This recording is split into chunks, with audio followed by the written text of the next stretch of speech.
A lot of fun. I've been looking forward to this.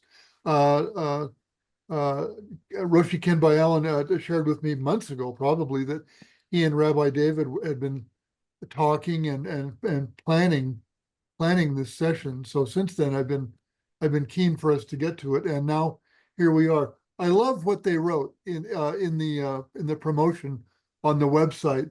A rabbi and a Roshi sat down to read Buber.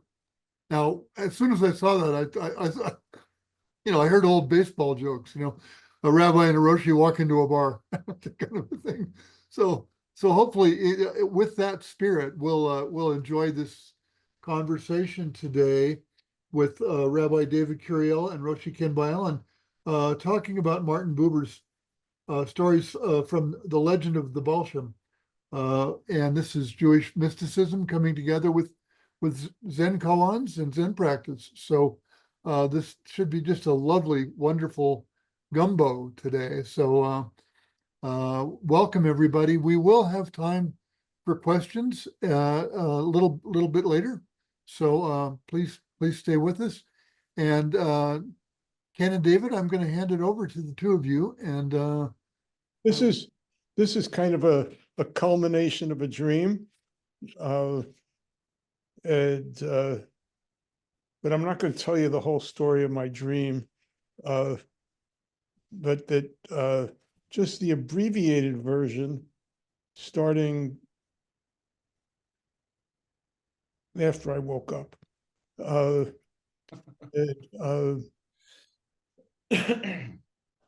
David and I have been getting together on Zoom almost every other week for close to 2 years now, I think.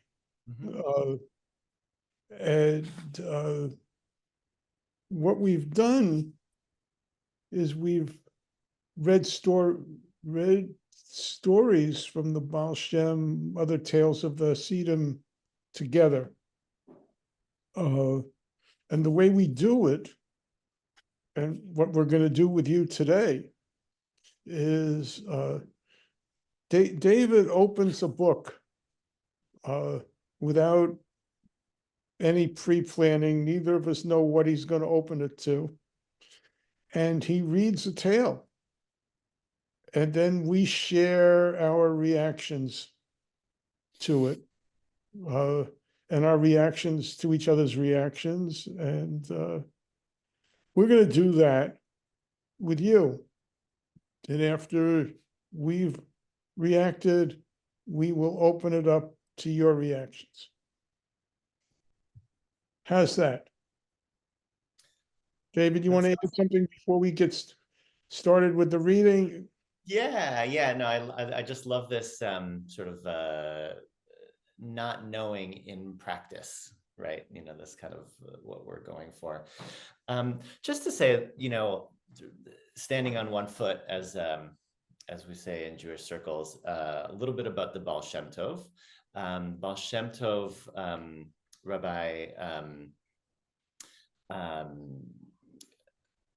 Israel ben Eliezer, from the late, actually sort of mid 16th century, is the founder of Hasidism, which is an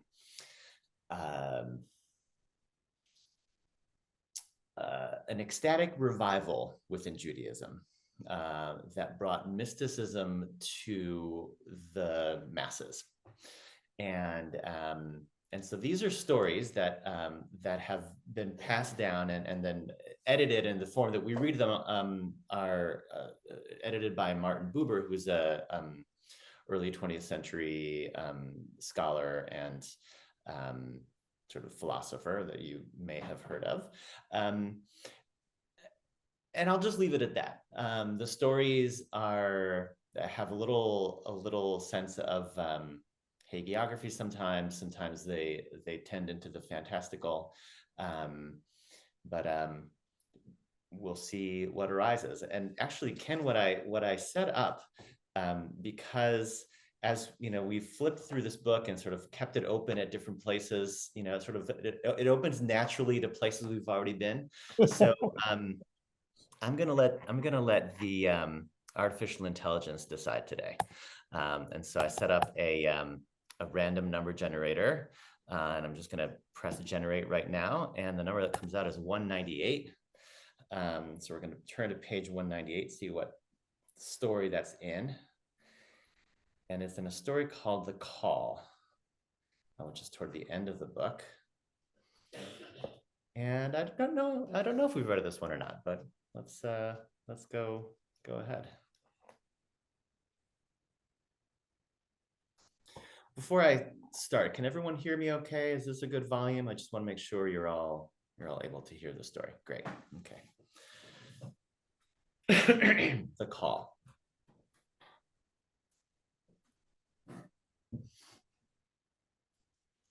Rabbi David Furkes, the Silent, the disciple of the Ba'al Shem, wanted to call down the Messiah.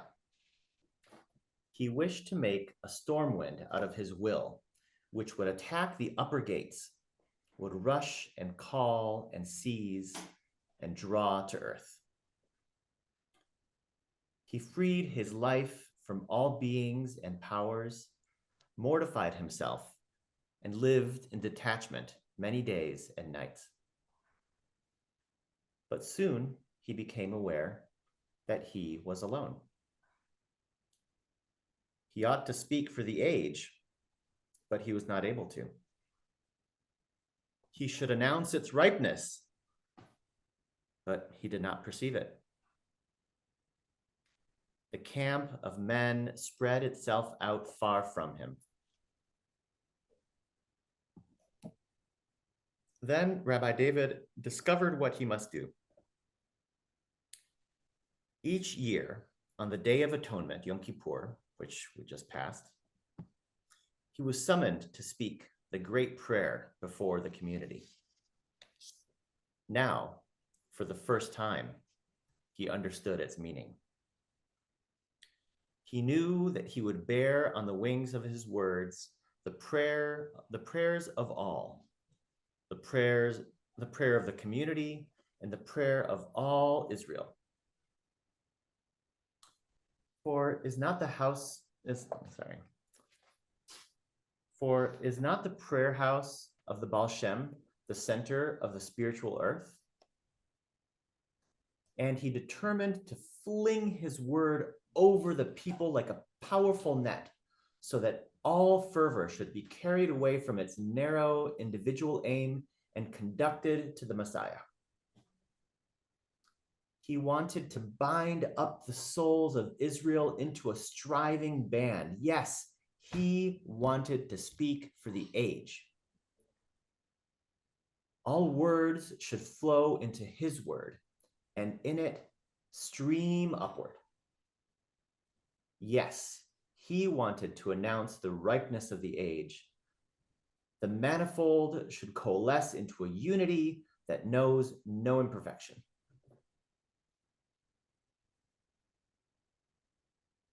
The Day of Atonement arrived, and the community gathered for the morning prayer. They stood like dead men in the clothes of the dead and prepared themselves to look into the eye of eternity. Only the master was missing. The Ba'al Shem was usually the first in his prayer house, like a gatekeeper of God. Today, he was late, and the company of his followers awaited him, full of anxiety, for they knew that everything that he did took its meaning from the secret happenings of the world. When the morning was already brightening to day, the Ba'al Shem entered softly and almost hesitantly. He went past the congregation and looked at no one, walked to his place, sat down, and laid his head on the prayer desk. The people stood, looked at him, and did not dare to commence the prayer. But he raised his head after a while, and his eyes blinked like one who tries to look into the sun. Then he lowered it and raised it again, and this continued for a time. After that, he stretched himself like one awakening who wishes to shake off from his limbs a dream that has enveloped him, and he motioned that they should begin the morning prayer. When this had been spoken, however, and the community prepared itself with consecrated hearts for the great prayer that is called the Musaf, the master looked around him in a circle and saw them standing, a great company, dumb, in the clothes of the dead, ready for death as for life. And softly, word drawn forth after word, as out of the depths of death, he spoke to those who stood around him. Who will lead the Musaf prayer? And despite the fact that his words were almost inaudible, at that same instant, an astonishment was enkindled in the community, which noiselessly spread throughout the silent room. For all knew that this was the office of Rabbi David. He had been appointed by the master many years ago as God's servant in speaking aloud the High Musaf of the Day of Atonement of Yom Kippur, and bearing the prayers which the community spoke along with him. Out of all of the trembling hearts and from all the whispering lips, he should bear upward the wishes and the entreaties, freed from the shyness of the hearts and the lips. Nonetheless, none dared answer the holy man. He asked again and again, until one person said softly and hesitantly, Rabbi David is still the one who prays. Then the Ba'al Shem straightened himself up and turned toward the ark, before which Rabbi David stood unearthly pale and as if dead, and spoke to him with powerful scorn. You, David, do you want to lead the Musaf prayer? You know nothing, and you want to lead the Musaf prayer on Yom Kippur? Then they all stood dismayed, for they did not understand what was taking place, and each asked himself how it was possible that the master could abuse a man in such a manner, and particularly a tzaddik, a righteous person in the community, and particularly on Yom Kippur. But the terror was great, and no one said a word. Rabbi David, however, still stood rigid and erect before the ark, and he felt as if a cyclone bore him through the night. Fists rose out of the whirlwind and struck him, and icy talons tore forth his soul and hurled it into the night. Thus he stood, lost in empty space, and was not aware of any time. But suddenly the vortex retreated. He found himself standing before the ark and heard a word of the Ba'al Shem sounding across to him. The Ba'al Shem spoke in a light voice. Is there no one to lead the prayer? Well then, you lead it after all, Rabbi David. Then the tears rushed forth from Rabbi David. He wept, and out of his weeping began to pray, and prayed in great weeping, and his broken heart sent him tears and ever new tears. And the tears carried away with them in their stream his readiness and his great will, and thereby took with them the kavanah, the intention of his spirit, the fruit of days and nights, the tension of the infinite. He no longer felt and knew anything other than the suffering of his heart.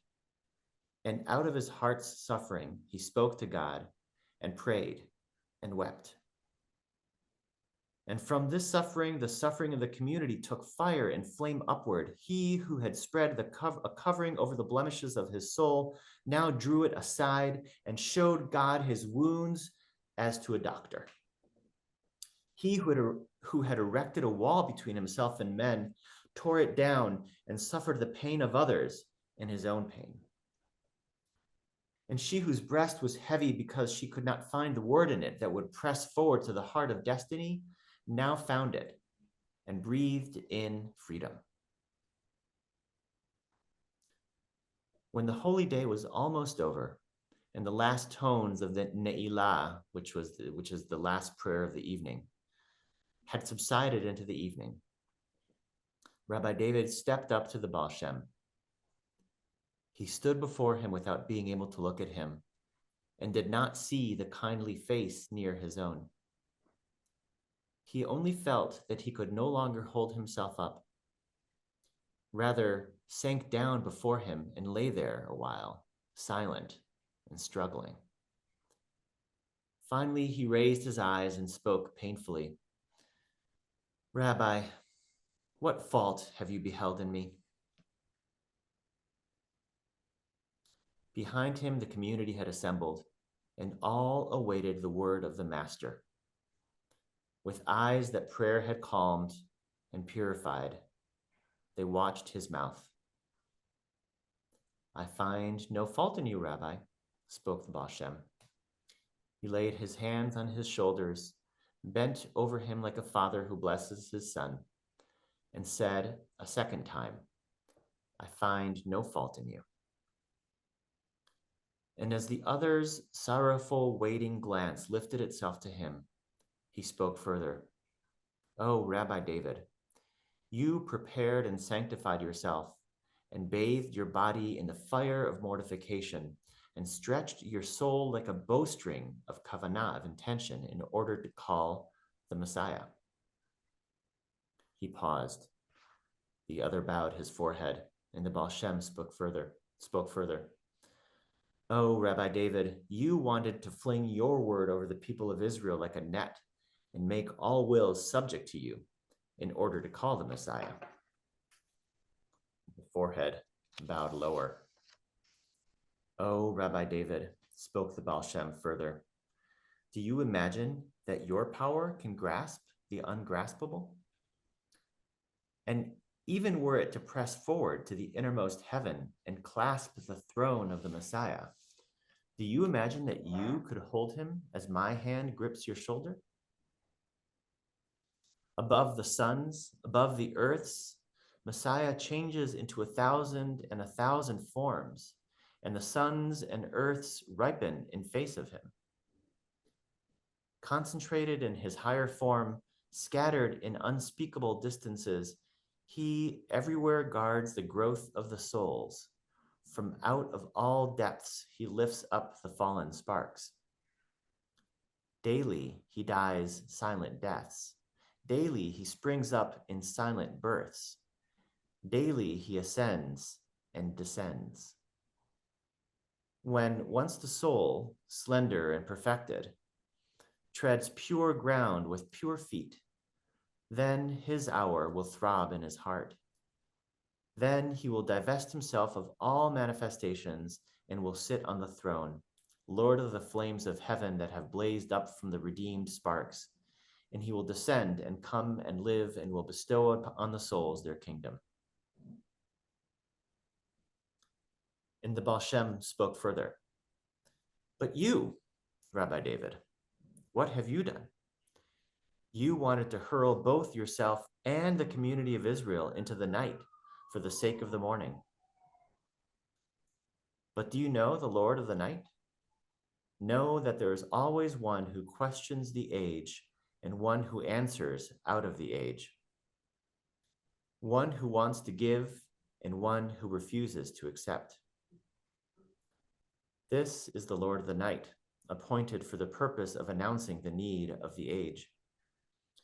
When he saw that you prepared and sanctified yourself, a great joy sprang up in him, and he planned to catch the prayer of Israel in your heart and to make out of it a plaything for himself.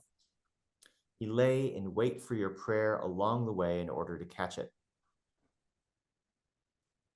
This morning, I strove with him in order to drive him away, but I could not overpower him. Then I smote your soul with shame, so that you gave up your will and burst forth in tears. Your prayer ascended in the midst of the prayers of Israel, freely upward to God. Then the forehead of Rabbi David bowed all the way to the ground. But the Ba'al Shem raised him up, drew him to himself, and said, when your weeping overcame you, the suffering of Israel took fire from your suffering. Each stood before God in the refining fire of his heart's suffering. Each became pure in the stream of their tears. How many fallen sparks you have thereby elevated.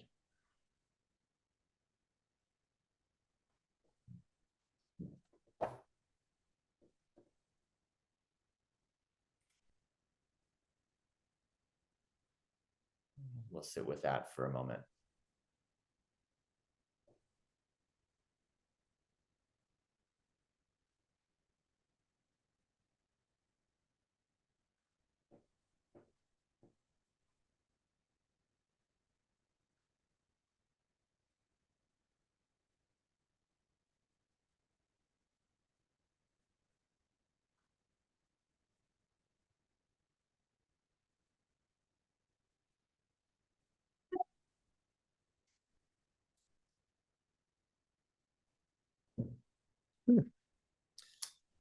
So I must say that this is more Jewish of a story than we usually get. I'm blown away by the synchronicity of this story coming up, kind of just a couple of days after Yom Kippur. Yeah.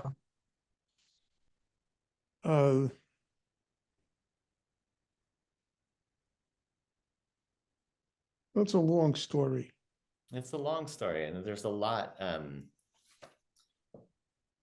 There's a lot of explanation that I'm tempted to give, but I'll hold it. And if there, I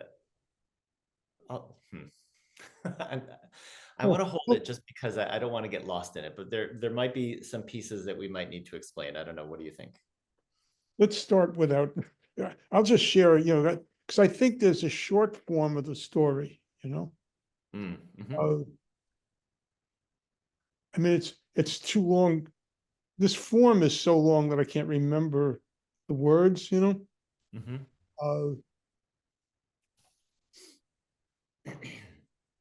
But it's a koan. It just has all the commentary wrapped up in the case, which are usually separated in the Zen form. Uh-huh.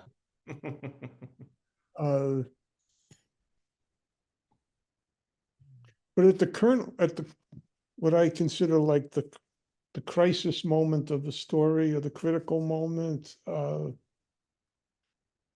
in which in the Zen koan, the master says this kind of humiliating thing to the monk. In this story, you have the audience reaction, Mm-hmm. sort of like the Greek chorus. In the koan, usually it's just us looking at the koan. We have this horrifying reaction at what this rabbi just said to this poor student here. Mm-hmm. And then the koan doesn't contain much more story. It just has this line that, after this teacher said this humiliating thing to this monk, and I'm horrified on behalf of the monk, the koan continues, and then the monk was greatly enlightened by this. Mm-hmm.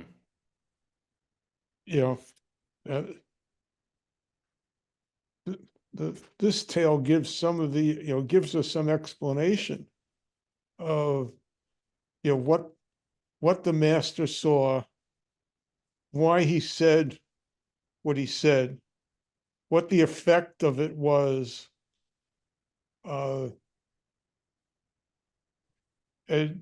we hear the beginning of the story, and I think all Zen students can identify with this.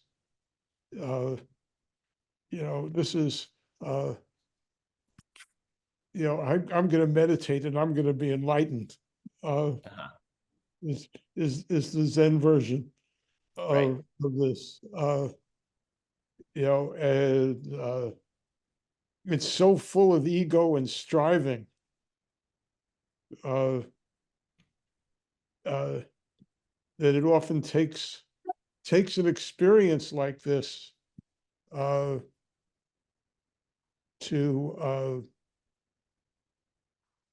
knock us on our asses. Mm-hmm. Uh,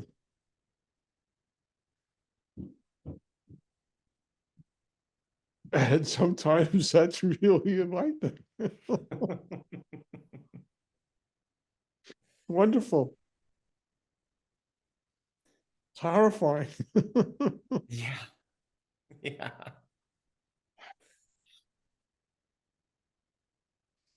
And then, Yeah. I mean, go yeah. ahead. Except, I mean, the other side of it is like,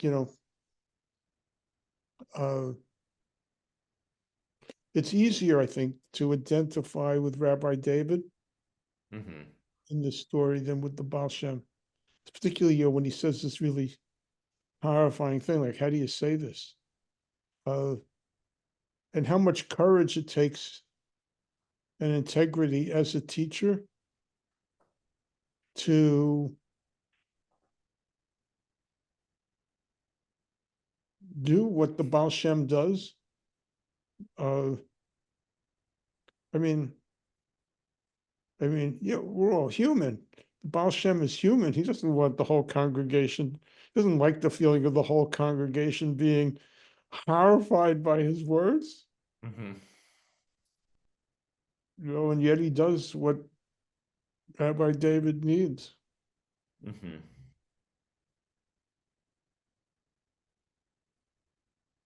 That's what I get out of it, with minimum understanding of all the nuances. Yeah. Yeah. I mean, right. So, like, I think you're pointing right at the places where the traditions can meet in that, with like a lot of the specifics being different. Um, and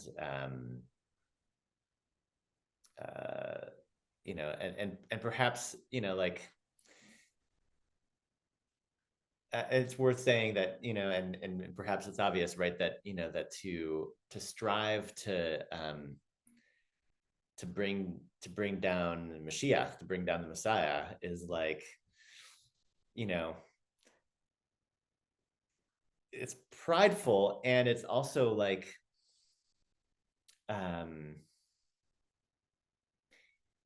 it's more than just about his own enlightenment. Like, he wants to bring about everyone's enlightenment. He wants to sort of like Satori now, like, for everyone, which is even more chutzpahdik, right? It's not just for him. Like, he wants, like, I'm gonna be the one that's gonna just do it. But yeah, the parallels,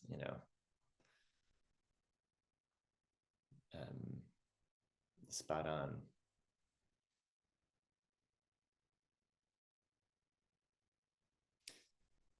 I'm taken by the description of the inner process of Rabbi David, where, after the Baal Shem, gives him the scolding, and he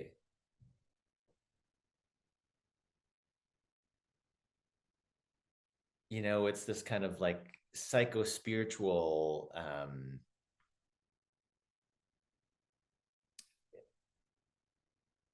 cataclysm, and and often when we look at these stories, we're we're thinking about the spiritual path and the spiritual practice, and regardless of how it sort of comes about, there is this real moment of his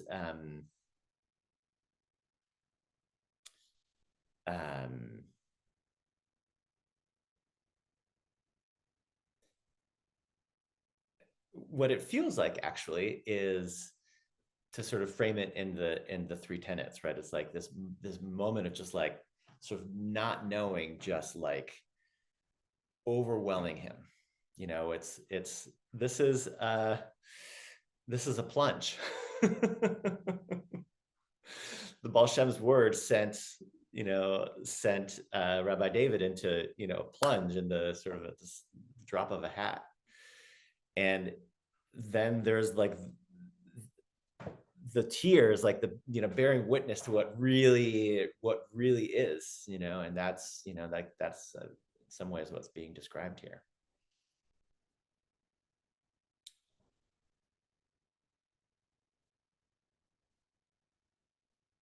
Very uncomfortable. Mm-hmm.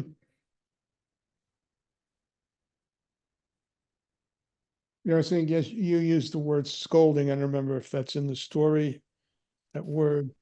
I don't think so. It's like a reprimand, something, and that's how it feels to Rabbi David. And his response ultimately to that is like, tell me what my faults are. And the Ba'al Shem says no faults.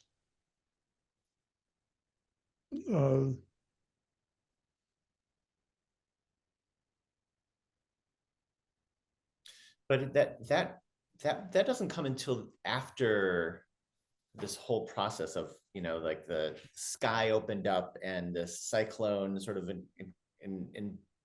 encased him, and then the Ba'al Shem says, okay, go ahead and lead it, because like he's already like the moment has happened, right? And then after the prayer, after this, that's when he comes back for feedback in some way, that sort of allowing the Ba'al Shem to sort of tell the story of sort of what happened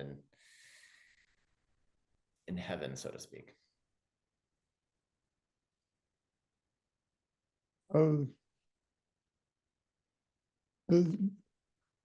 Zen analog, I think, is the teacher is always supposed to be pulling the rug out. And this is a story of the Ba'al Shem pulling the rug out. Mm-hmm. With a student who is a relatively senior student and Right. holds a significant place. And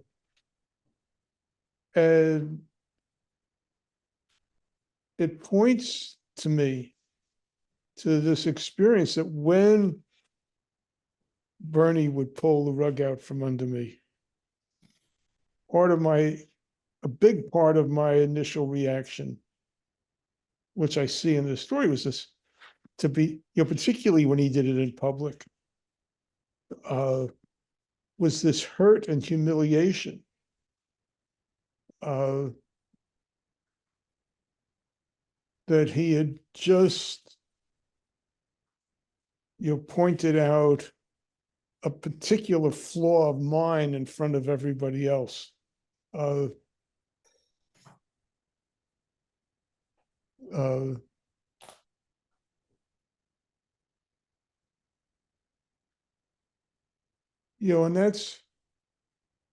that's still me in the head of Rabbi David at the beginning of the story. That, when he has this grand aspiration, he's also the person who sees himself as horribly flawed.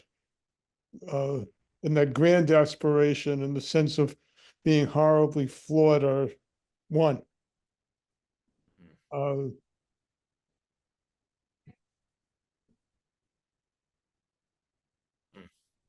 So he's still expressing that duality when he says, "Tell me what's wrong with me," kind of thing. Yeah, I see what you're saying. Yeah. And Ba'al Shem says nothing wrong.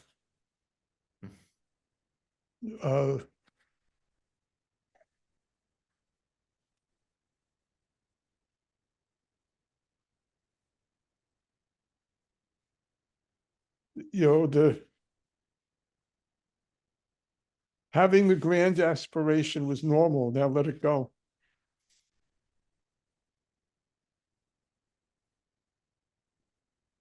Not a bad aspiration that he had. Right. Right, we've had other stories where there's been, some more egotistical aspirations that people have come with, but this is a fairly noble one as far as these are concerned. And it's like we have this vow to save all sentient beings, and we can get pretty grandiose about that. Mm-hmm.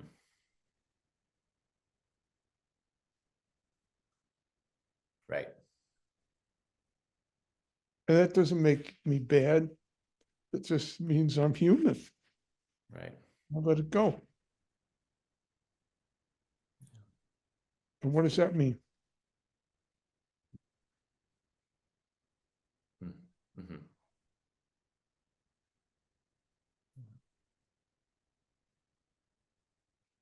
I'm wondering if this might be a good time to bring in some other comments, thoughts, questions, confusions, wonderings.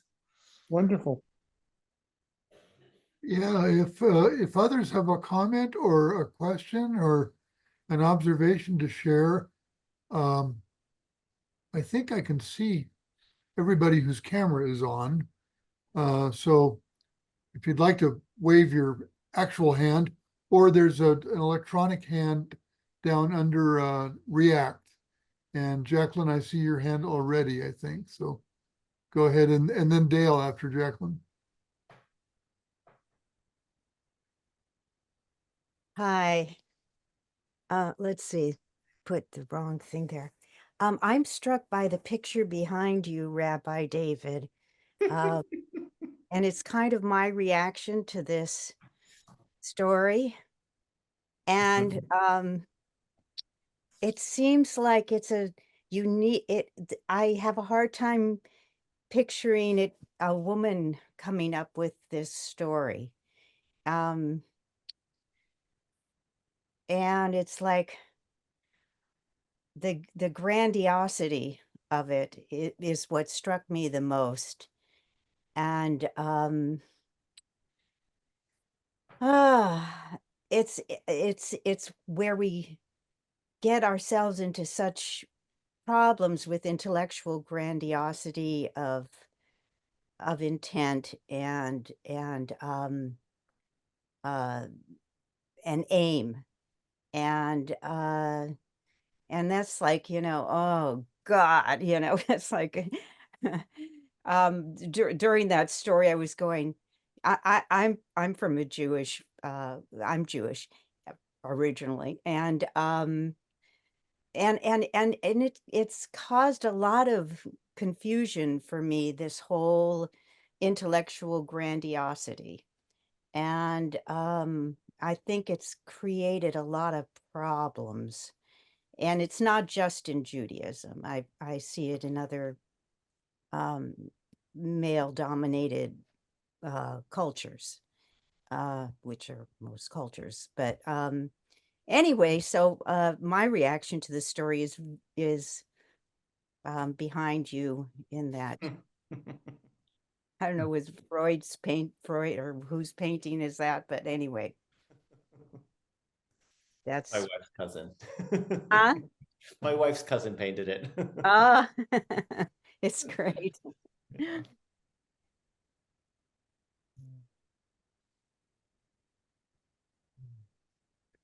Dale, you had your hand up earlier, I think, and you've retracted. Did you rethink your question? I'll say it. So Suzuki Roshi said to his students, I want you to know that you're perfect just as you are. And you could use a little work. So I think if Suzuki Roshi had been speaking to Rabbi David, he would have said, there's nothing wrong with you, except that you think there's something wrong with you. Mhm. But I think Ba'al Shem Tov is wiser than me.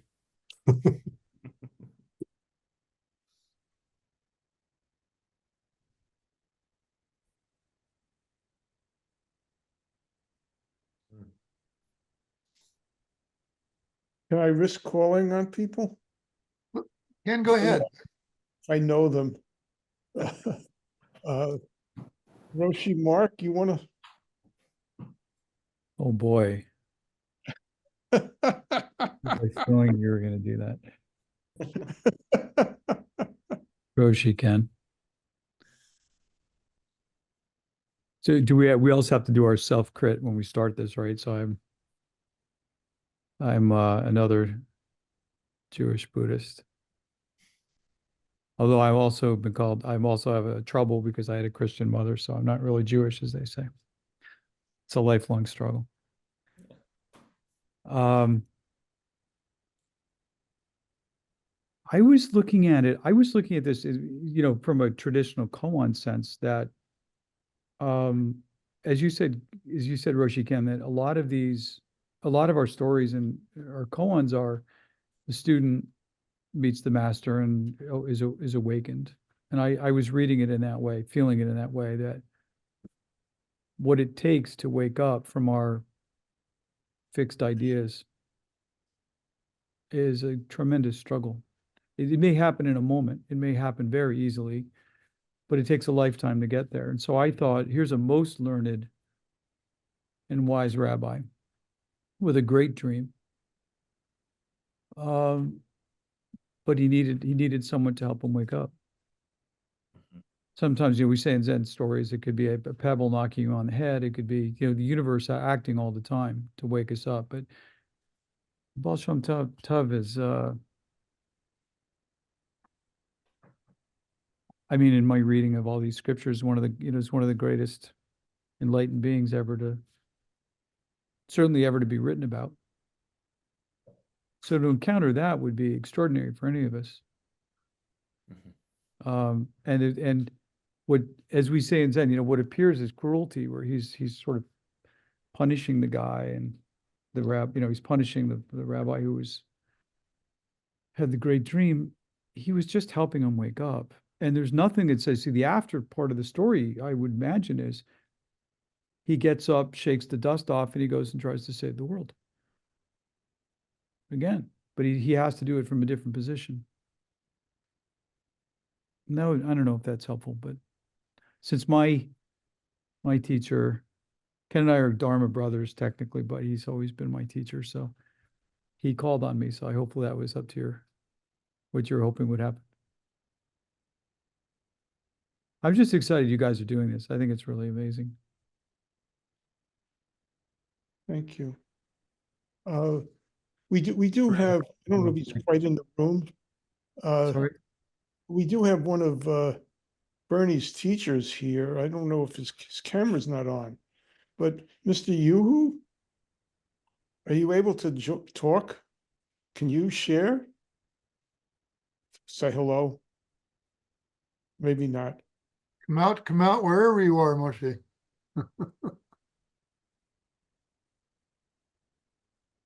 Maybe not.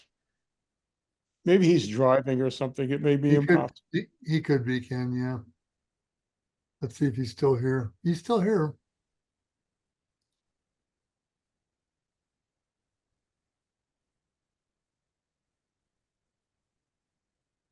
For those of you who don't know Mr. Yuhu, he was Bernie Roshi's clown teacher. Hello. Am I being talked about without, I was out of the house for a second. What's going on there? I was My inviting clown you to, thing, I hear my name being called as I stepped into the door. yes, I was inviting you to join the conversation, because you always have such wonderfully different things to share. Yes, I'm in the totally not knowing stage of being right now. Caught red-handed. I had stepped out. I have to confess, a big confession. I had to step out to change the laundry machine schedule. And I was like, oh, I hope I don't miss anything important. And obviously, I got caught in the act.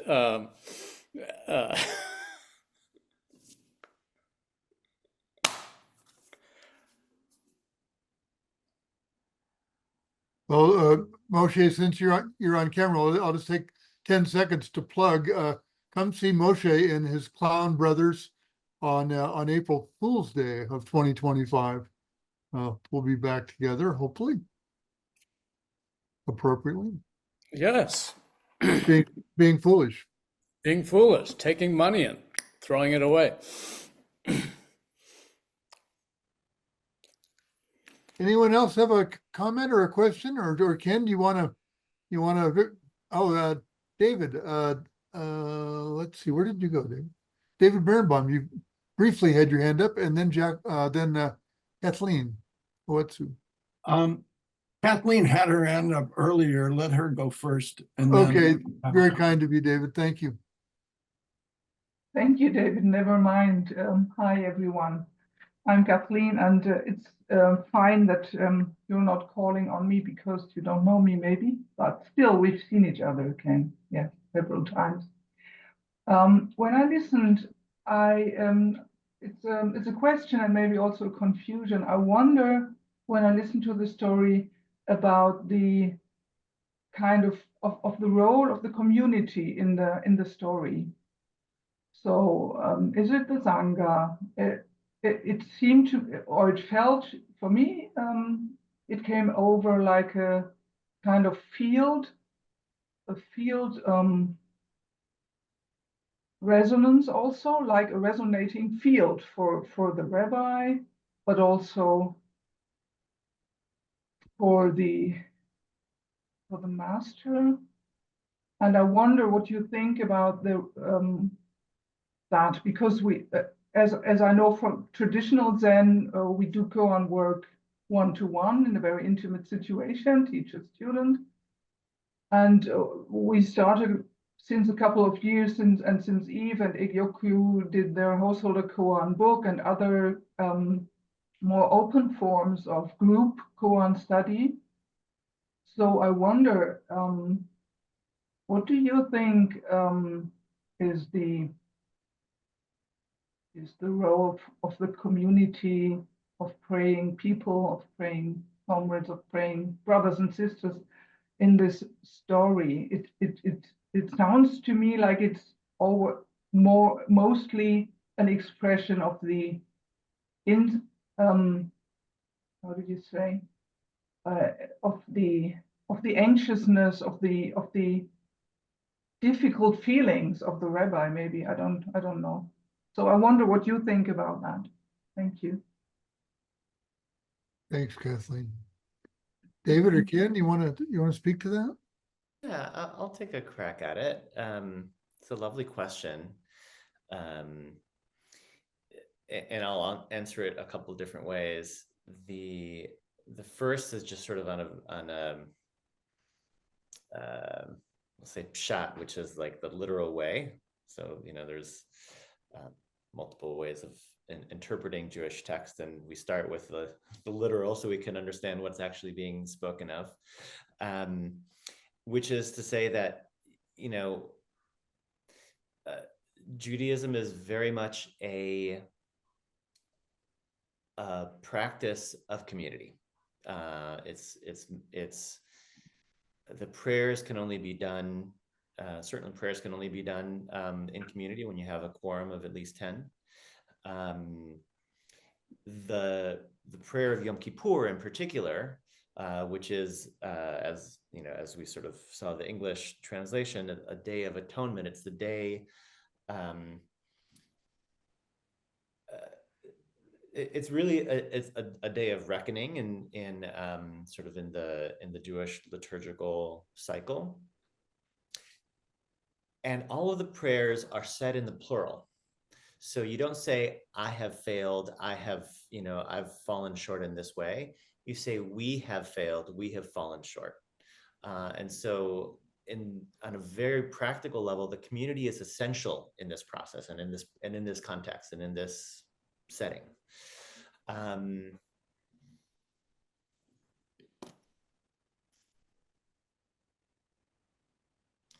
think the next thing to say is that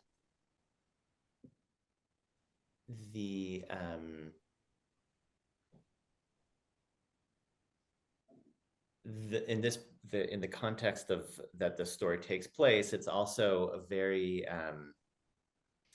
because it's part of this revival movement. Like it's a crowd of deep believers, right? Perhaps not very literate, but sort of deep believers. And so that's like another piece to know that may or may not inform what we read.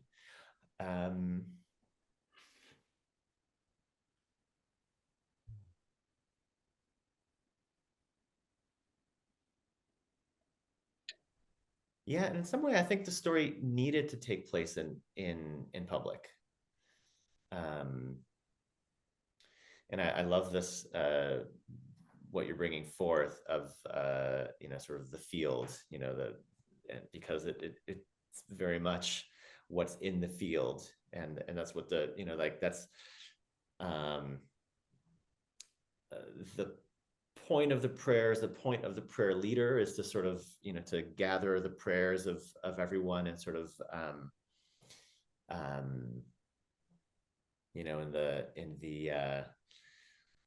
in the imagining of Rabbi Nachman of Breslov, who's another Hasidic master, he sort of every individual's prayer is a flower, and the prayer leader gathers them into a bouquet. So yeah, I think it's not a coincidence that this is in public. I'll stop there. Maybe I could add to that, that I think Zen too is a community practice, and that it may be,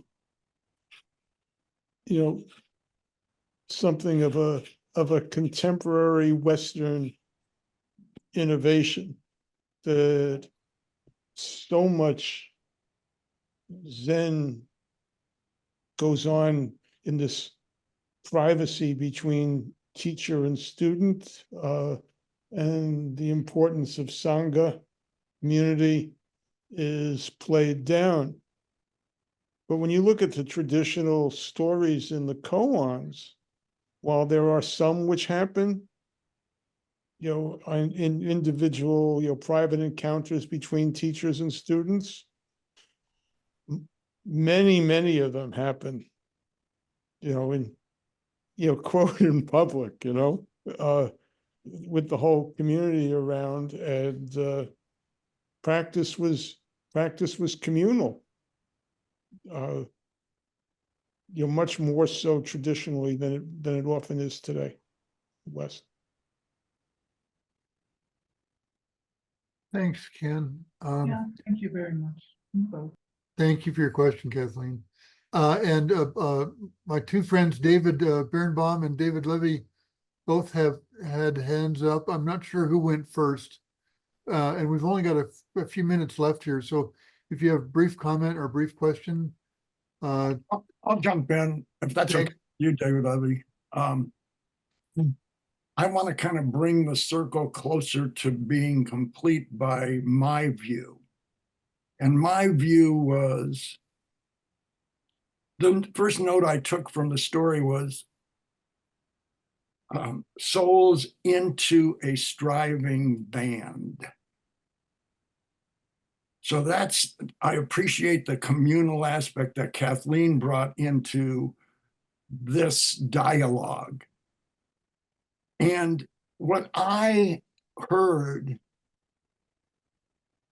as the sub-theme of the story was in a true, clear intention to bring the community into that action together, some few sparks that had dulled in the lives of the community were rekindled through that empathy or compassion of bringing the souls into a striving band. Some few were deeply transformed. And I think it's a story of a mitzvah.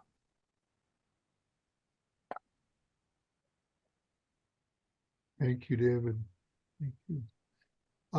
Hailem, if you have a brief comment, we've got just a couple of minutes left here. Hello, everyone. I always find it hard to be brief. For me, the story began, it was a call to bring each of our arrogance together, and to whatever degree that arrogance is in each of us. And I had this image of, it was a call to realize that we're still in the concentration camps, and we are sharing it in our arrogance and in our pain with the Palestinians and with others, the Lebanese.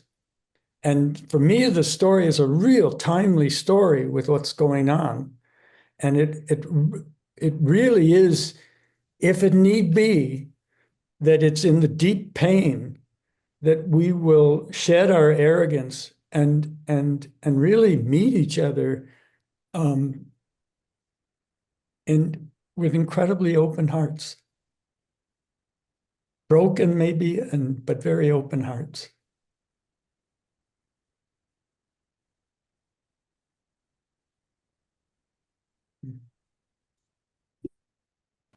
Beautiful David, way to wrap up, I think. Yeah. David, thank you so much. And that was beautifully brief. So you did it. That's wonderful. Yes, we are at the hour, and Ken and David have committed that everyone be able to get their lunch. Kathleen, probably your dinner. So we will go ahead and wrap up. However, I do want to just maybe with a show of hands, if David and Ken were willing to do this again, who would be interested in coming back for another story? Marcus has two hands. Yeah, there you go. Good to see you, Marcus, by the way. Very good. That's a vote of confidence. So maybe Ken we'll talk about doing this again, and David. So thank you to everyone for staying with us for the hour. We hope you enjoyed this, and we'll take away something of value, and we'll see you next time. So be well. Thank you, Rabbi David. Thank you, Roshi. Thanks, you all. Appreciate you.